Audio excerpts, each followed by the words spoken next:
Welcome to the Nissan Patrol Warrior.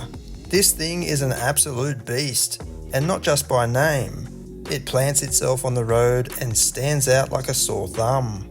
Nissan is busy preparing the next-gen Y63 generation, which is expected to come with a twin-turbo V6. If you've always wanted the V8, here is the cream of the crop. Like the Navara Warrior, this is a special build project by a company called Premcar, based right here in Australia. Yep, this is probably the closest thing you can get to an Australian-made car right now. They essentially take a standard Y62 Ti Patrol and have re-engineered it so it's not just better off-road, but on-road as well. Well, that's the claim. Light cosmetic enhancements are applied to the body, with black badges and bespoke front and rear bumper bars, but the majority of the work can be found underneath. Premcar has developed an exclusive suspension package, fitting multi-rate red springs at the back and Warrior red springs at the front. The rear bump stops are also custom, as is the tuning to the hydraulic body motion control system. The ground clearance is also raised by 50mm, so now you have an impressive 323mm. This also helps to increase the approach angle by 5.6 degrees to 40 degrees. The track widths are widened by 40mm over the standard Ti as well. Oh, and there's a set of 18-inch custom alloy wheels, wrapped in chunky 295/70 Yokohama Geolander all-terrain tyres, including the spare. Inside, some tasteful enhancements are applied, with suede for the dash in a nice dark grey, replacing the ghastly wood trimmings on the standard model, while piano black is used for the main dash fascia. This, in our opinion, is a much nicer cabin than the standard model, purely because of these relatively minor changes. It's just so much more pleasant to look at. Cabin space and functionality are exactly the same as the standard model, with huge leather chairs in the front, offering lots of headroom and space to move about.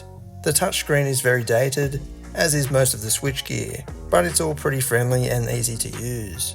Rear seat accommodation is good, with climate vents and charging ports at the ready, and obviously heaps of legroom. Seriously, take a look at how much legroom you get, and the middle row doesn't even slide forward or back. This is just how it is. Although a sliding bench could actually come in handy if you want to shove adults in the third row. The third row is very spacious for an SUV. It's so big you've got 3 seats across here. That's not very common at all. It's an 8-seater. Climate vents in the ceiling ensure everybody is treated fairly. Up at the back, it's amazing how much room is still left over with the third row up. With all rear rows down, it's like having a freaking van. It's massive. Under the bonnet, Premcar hasn't touched the 5.6 litre V8 monster. It still produces 298 kilowatts and 560 Newton meters. This engine is a beauty. The deep, thumping soundtrack from inside is awesome. Premcar has introduced a bimodal exhaust system though, with side exit pipes that open and close. It gives it more of a gargling roar with some pops and crackles. On the road, the new suspension setup does feel more compliant and comfortable. It soaks up crappy road surfaces well for this style of vehicle, and it actually turns around bends with some confidence. Again, considering this is a proper off-roader. The all-terrain tyres do seem a bit weaker than the standard Bridgestone all-terrains on the regular Ti. The tread pattern here is a bit more aggressive, but that means off the road, this will rip new holes in earth. It is so capable, it feels like an army tank, pulverising anything you don't like the look of. The suspension does cope much better off-road too, taking in impacts and settling quicker. The next section of this video was brought to you by petrol, and lots of it. This is what it goes like.